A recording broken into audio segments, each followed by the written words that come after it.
Ça commence toujours très mal. Bon, chers amis, donc entre le prochain plat et cette bonne choucroute, j'espère que vous l'avez trouvé bonne. Oui. Oui, excellent, excellent. Eh bien, je vais passer la parole à Carl Lang. Avec des informations qui ont leur importance. Tout d'abord, pour vous annoncer que le livre de Jean-Marie Le Pen, c'est moi, Fils de la Nation, va être traduit en italien et diffusé en Italie d'ici 2 mois à peu près. Donc, c'est la première chose.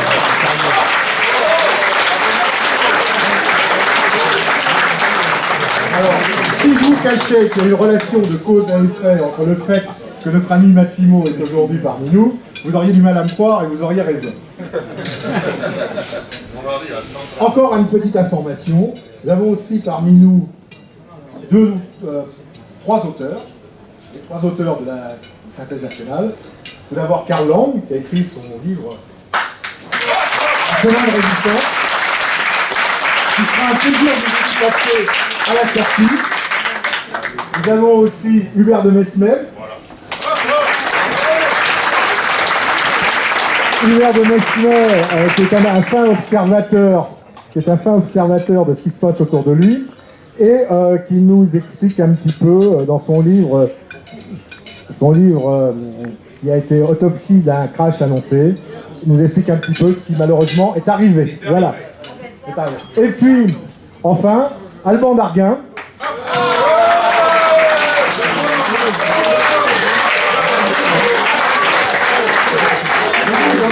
De vous. Alban Darguin qui a édité le livre, qui a écrit plutôt le livre que nous avons édité, Éolienne, un scandale d'État, qui remporte un immense succès, puisque pour le moment c'est le meilleur article. Je dois dire que le fait que nous on est allé plusieurs fois avec Alban ces dernières semaines, ces derniers mois, dans plusieurs villes de province tenir des conférences, et lorsque l'on voit arriver parfois jusqu'à 200, un peu plus de 200 personnes, comme c'était le cas récemment dans un petit village de 800 habitants, c'est toujours encourageant. Les gens qui viennent écouter un langage qui n'est pas pour leur dire que les éoliennes tuent les oiseaux et sont pas belles dans la nature. Non, pour expliquer que les éoliennes, c'est le fruit de la finance, c'est le fruit d'une bande d'escrocs qui essayent de gâcher notre pays, de tuer notre pays, avec ces machines qui ne servent à rien. Donc voilà un petit peu pourquoi je salue Alban d'être ici. Et ceux qui n'ont pas encore acheté leur livre, il y en a peut-être encore quelques-uns, eh bien ils pourront se faire dédicacer par Alban Darguin tout à l'heure. Voilà. Maintenant, avant de passer tout à l'heure la parole au président Le Pen, je passe la parole au président Lang. Merci Roland. Mesdames et messieurs, j'espère que nous sommes tous conscients ce soir d'être des privilégiés. Nous sommes des privilégiés d'être aux côtés de Jean-Marie Le Pen, et vous repartirez bien sûr en ayant acheté ce livre, Fils de la Nation.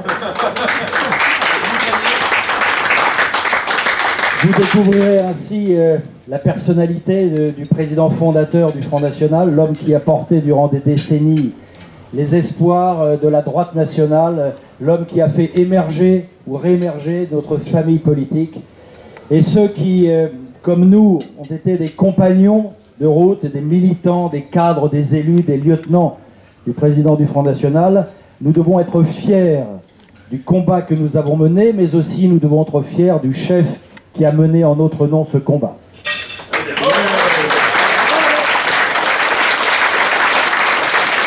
Jean-Marie Le Pen, vous le découvrirez si vous ne l'avez pas encore lu dans ses mémoires, est à la fois un homme de la terre et un homme de la mer, c'est-à-dire un homme de la patrie par sa maman, mais un homme de l'aventure et de l'empire par son père marin-pêcheur.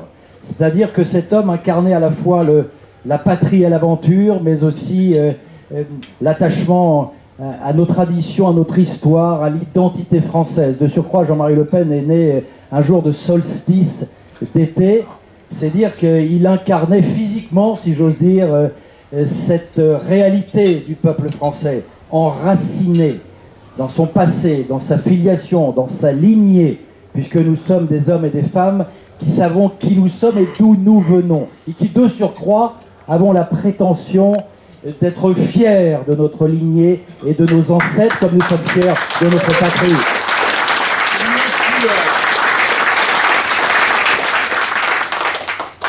Le combat de Jean-Marie Le Pen, le combat de sa vie pour la défense de la patrie française, de la nation française, du peuple français, c'est sa fierté, mais c'est aussi notre fierté.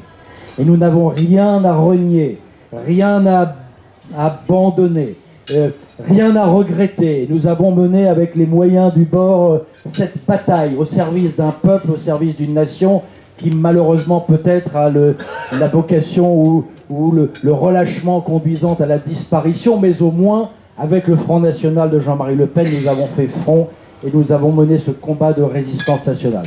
Voilà pourquoi, mesdames et messieurs, je suis heureux une fois de plus, après d'innombrables réunions, d'innombrables conférences de presse, d'innombrables déplacements, de me retrouver aux côtés du président, du fondateur du Front National, qui restera le seul vrai grand président historique du Front National. Merci à vous tous.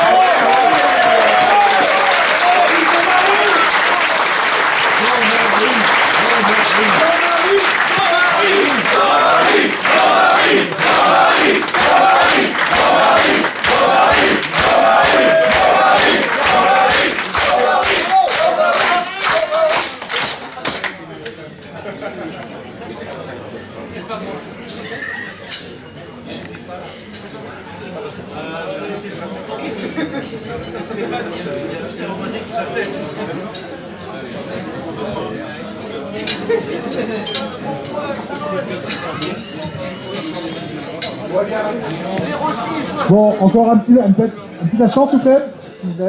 Eh bien, maintenant, je vais passer la parole à celui que vous attendez tous, apparemment. Jean-Marie Le Pen.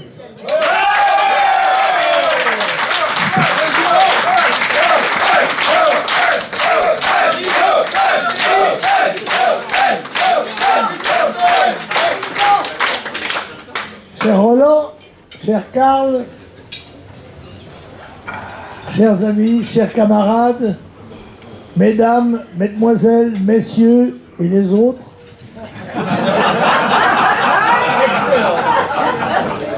je suis heureux de me trouver parmi vous dans ces agapes alsaciennes, puisque moi je n'ai malheureusement pas la possibilité de prendre de la choucroute, puisque je suis au régime sans sel.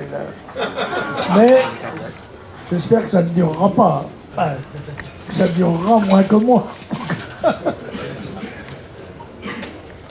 Que vous dire? Dans ces temps où la politique semble avoir pris un rythme calme, sans imagination, sans difficulté majeure, mais sans espérance aussi. Au moment où le Front National connaît des turbulences gravissimes, imprévues, je dois le dire, mais tout est toujours possible. Donc, vous avez la chance d'avoir, quand même pour ceux qui souhaitent l'engagement politique de parti, le parti de notre ami Karl Lang, qui est le parti de la France,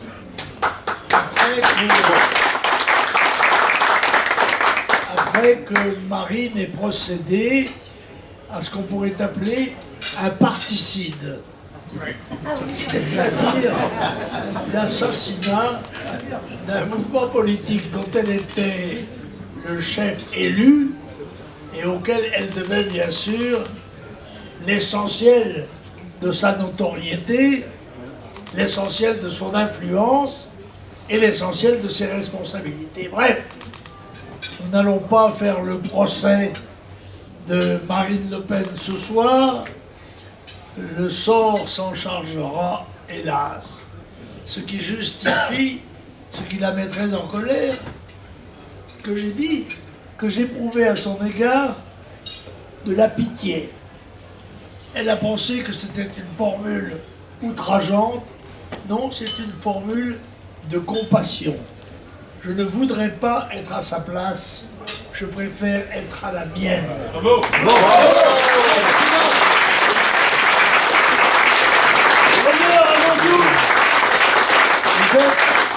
Pour la plupart des vieux combattants de la lutte nationale, vous êtes couturés de la tête aux pieds. Et sans doute n'avez-vous pas encore fini de connaître les difficultés, les persécutions, les ostracismes. Mais comme tant qu'il y a de la vie, il y a de l'espoir, tant que l'on est debout, on se bat. Je vous parle assis, je préfère être assis que debout. Et je préfère être assis que couché aussi. Je dois le dire. Bien sûr, bien sûr. Je vous demande de bien vouloir excuser. Je fus un fringant cavalier, n'est-ce pas? Mais le haut marche encore pas mal, c'est le bas qui n'est pas terrible. Quoi qu'il en soit, je crois qu'il me sera beaucoup pardonné, parce que j'ai beaucoup aimé. Et j'ai aimé le mouvement national, ses combattants et tantes. Combattantes.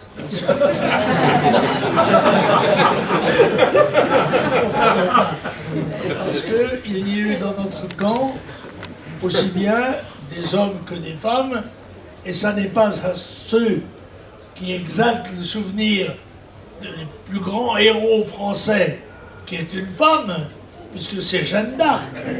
Ça n'est pas à eux qu'on peut faire le reproche de mépriser le sexe faible, souvent plus fort qu'on ne le dit, pour être honnête. Cela étant, la perspective qui s'ouvre devant la France et l'Europe est inquiétante. Elle est inquiétante parce qu'elle est liée à des phénomènes qui dépassent de très loin la dimension politique. Il s'agit en fait de phénomènes de nature tellurique, comme l'est un tsunami, ou un tremblement de terre, ou une éruption volcanique. Ce phénomène que nous avons été les premiers à déceler et à exposer, à dénoncer, c'est l'explosion démographique du XXe siècle. Dans les 50 dernières années, la population mondiale est passée de 3 à 8 milliards d'habitants. Continuant sur sa lancée, vers 9, 10, 11, 12, on ne sait pas. Dans beaucoup de pays, la population double tous les 20 ans. Alors quand on en est à 100 millions, ça fait 200 millions, puis 400 millions. D'ailleurs, l'ONU elle-même ne nous cache pas que le Nigeria devrait avoir en 2100 440 millions d'habitants. Il est peu probable que nous allions jusque-là. Bien avant, sans doute, les peuples affamés, pris par les famines immenses, s'affronteront, et ceux qui ne pourront pas partir, ceux qui ne pourront pas rester, tendront à venir vers le seul continent qui, lui, malheureusement et paradoxalement, est en état de sous-natalité. C'est ce que j'appelle le continent boréal, qui va de Gibraltar à Vladivostok, qui comprend donc non seulement les pays d'Europe continentale, de l'Ouest et de l'Est, mais aussi l'immense Russie, laquelle doit faire face à sa sécurité et à celle de son immense territoire, avec seulement 140 millions d'habitants. J'ai dit à Moscou en son temps qu'à mon avis, la Russie ne pourrait pas conserver seule la Sibérie. Que d'autre part, l'Europe de l'Ouest n'avait plus d'espace géopolitique et géostratégique, ayant perdu le Sahara, donné par le général de Gaulle, à qui vous savez. Par conséquent, il est inscrit, j'ose dire, de façon inéluctable, avant qu'il ne soit trop tard, que les pays de ce continent s'unissent pour faire face à la déferlante migratoire dont la plupart d'entre nous, même s'ils ont de l'imagination, sont loin de percevoir les dimensions gigantesques. Mais, me direz-vous, votre message est désastreux. Il brise en nous la volonté de résistance que nous avions encore. Mais permettez-moi de m'inspirer à ce moment de la devise de Guillaume d'Orange. Il n'est pas nécessaire d'espérer pour entreprendre, ni de réussir pour persévérer. Notre problème n'est pas de deviner ce qui va se passer. Notre problème, notre culture, notre morale nous conduisent à nous battre tant que nous en avons la force contre l'adversité, quel que soit son visage. Et celui-ci peut être étonnant, parce que nous sommes dans le fond formatés pour combattre les hommes armés bottés, casqués, qui se sont succédés au cours des siècles à nos frontières. Là, il ne s'agit plus de ce genre de danger. Le danger n'est pas militaire, le danger est civil. Il est représenté par des gens que nous n'aurons pas sans doute le cœur de combattre jusqu'à la mort. Des femmes, des enfants, des vieillards, des hommes affamés, traqués, fuyant chez eux la révolution. Les scandales divers la ruine. Le président de la République française, M. Macron, a lancé l'autre jour un grand appel généreux dans lequel il demande à tous les êtres humains, s'ils se sentent en danger, de considérer la France comme leur refuge naturel. Il est bien évident que nous n'avons pas la force, nous n'avons pas les moyens, ni non plus la volonté d'accueillir cette vague déferlante. Et nous devons agir tant qu'il est encore temps, avant qu'il ne soit trop tard. Et je vous rappelle que c'était le texte de l'affiche du Front National en 1972, lors de sa fondation, avec nous, avant qu'il ne soit trop tard. Nous avions déjà le sentiment des exigences de temps qui allaient se poser, non seulement à nos peuples, à nos nations, mais à nos civilisations. Nous avions le sentiment que les phénomènes avaient une dimension qui échappait à l'analyse des conflits ordinaires. C'est la première fois, mesdames et messieurs, chers amis, c'est la première fois dans l'histoire du monde que nous allons nous trouver en face de ce problème. Oh, c'est bien!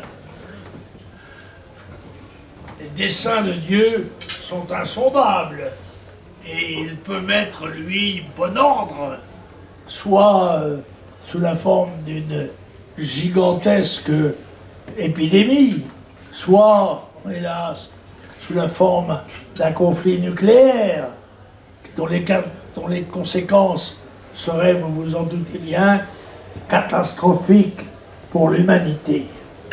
C'est donc ce monde tragique, terrifiant, mais exaltant, que nous allons affronter, que vous allez affronter, que vous allez apprendre à vos enfants et à vos petits-enfants à évaluer pour éventuellement combattre pour leur sécurité, leur liberté et même leur existence.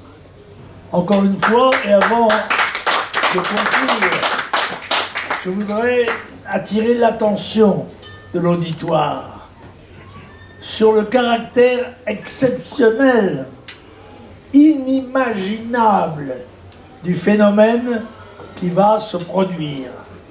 Donc préparons nos âmes, nos esprits, nos cœurs, nos corps, nos possibilités de combat peut-être, pour surmonter ce qui sera sans doute le plus grand défi que notre civilisation ait jamais dû affronter.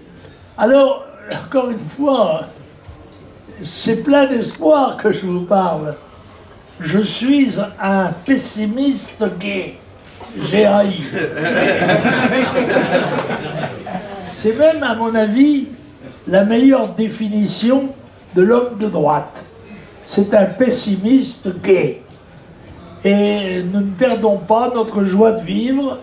Nous essayons de la transmettre à nos amis, à nos enfants, à nos petits-enfants, et même, en ce qui me concerne, à nos arrière-petits-enfants.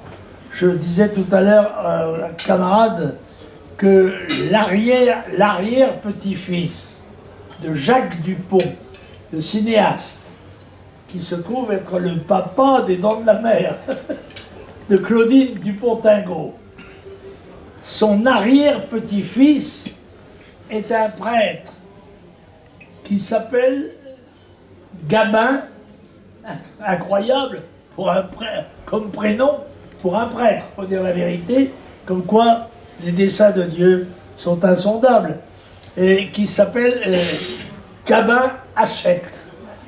Souhaitons que cette dénomination en fasse un modèle et un combattant comme le fut Jeanne, pas d'Arc, l'autre, Jeanne Hachette, qui fut aussi une de nos héroïnes, mais nous avons une vieille histoire.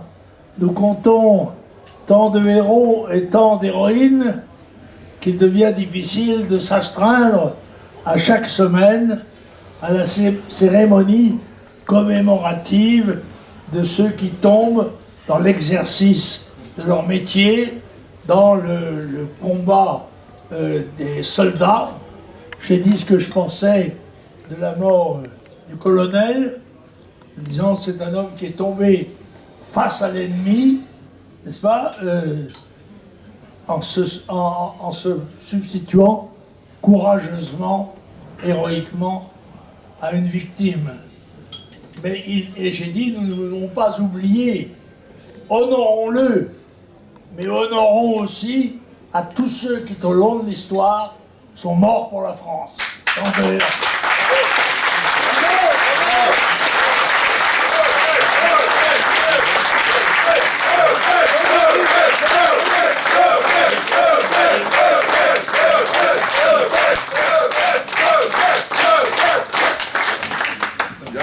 merci d'être venus si nombreux.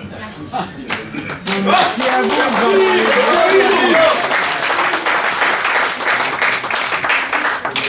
Merci Président, cette intervention. Maintenant, nous allons continuer. Et puis tout à l'heure, pour ceux qui voudront, eh bien, ils pourront se faire dédicacer le livre de Jean-Marie Le Pen.